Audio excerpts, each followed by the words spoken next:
Full Moon sale காலை 9 மணியிலிருந்து இரவு 12 மணி வரை ஜூலை 29 ஒரு நாள் மட்டும். யோ சுதாகரு, இந்த நக்கலு கிண்டலு இதெல்லாம் என் கிட்ட வேணாம்.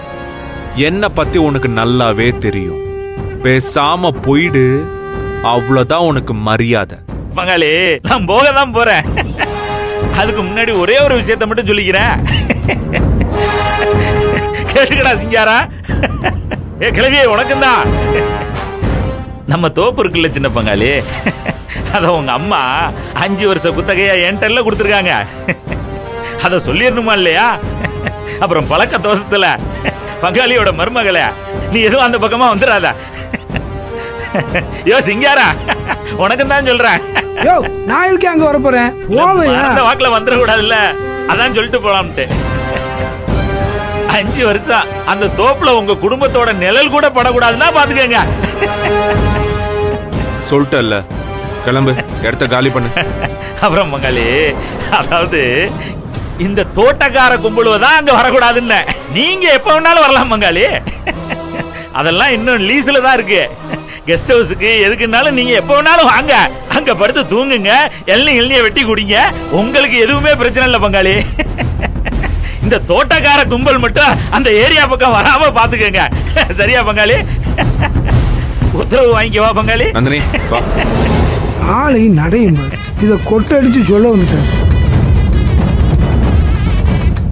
தானா வந்து சிக்கிட்டாள் எனக்கு கடை. ஆமா ஆமா.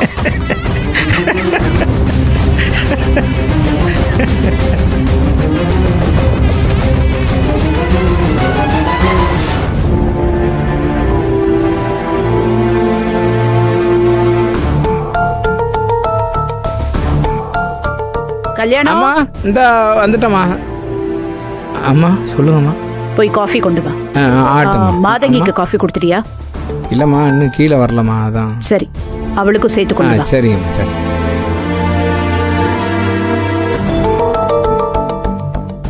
Good morning ma'am. Good morning. வா உட்காரு.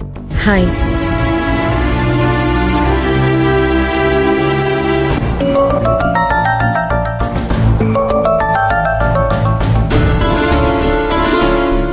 இன்னைக்கு இந்த வீடு ஒரு மாதிரியா இருக்குல்ல மேம்?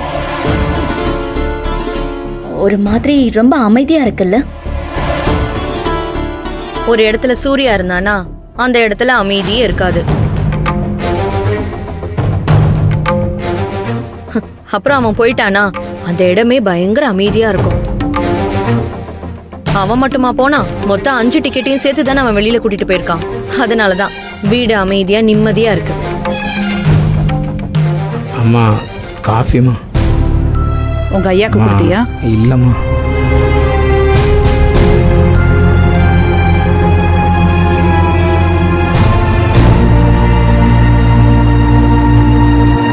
என்ன காலையில இருந்து காஃபியே குடிக்கலையாமே? வேணான்னு தான் குடிக்கல. அதுக்கு என்னப்போ? என்ன எப்பன்னா? உங்களுக்கு காலையில ஒரு கப் காஃபி குடிக்கலன்னா மூடே ஸ்பாயில் ஆயிடுமே, தலைவலி வருமே. இது என்ன புதுசா இருக்கு? ஓ, புள்ள கூட இல்லைன்னா அவன் ஞாபகம் வந்துருச்சா? ஆமா, புள்ள ஞாபகம் தான். அதுக்கு என்னப்போ? ஐயோ, ஏங்க ஏன் இப்படி இருக்கீங்க? அம்மா அப்பா வேண்டானா அவன் பாட்டுக்கு எங்கேயோ யார் பின்னாடியோ போயிட்டான். அதுக்காக நீங்க இப்படி இருப்பீங்களா? பாரடி, பையனை பாக்கலங்கிறதுக்காக காஃபி கூட குடிக்காம உண்ணாவிரதம் இருக்காரு. ஆமா, அதுக்கு என்னப்போ? இந்த பாரு, சுரேகா காணாம போனப்ப பச்சை தண்ணி கூட குடிக்காம நீ இருந்த. எனக்கு சுரேகா விட சூர்யா ஒரு படி மேலதான். என் புள்ள எனக்கு முக்கியம். அவன் இல்லாத வீட்டுல என்னால சகஜமா இருக்க முடியாது.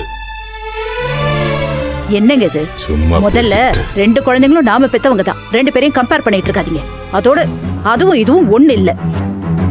சுரேகா பாவம் சித்திரவதை அனுபவிச்சுட்டு இப்ப நம்ம கிட்ட வந்து சேர்ந்ததே பெரிய விஷயம்.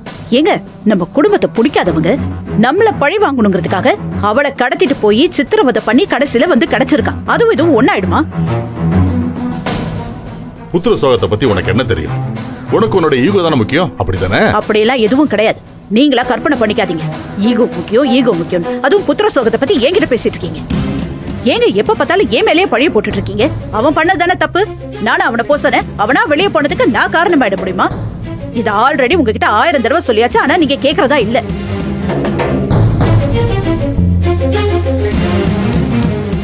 அவன் தானா போல சுந்தரவள்ளி, அவனை நீ தான் அனுப்பிவிட்ட. இத பாரு, என்னதான் மாத்தி மாத்தி பேசினாலும் அதுதான் உண்மை. ஆமா, நான் விரட்டி தான் அவன் போயிட்டான். அப்படி போற புள்ளையா அவன்? அவனா தாங்க போயிருக்கான்.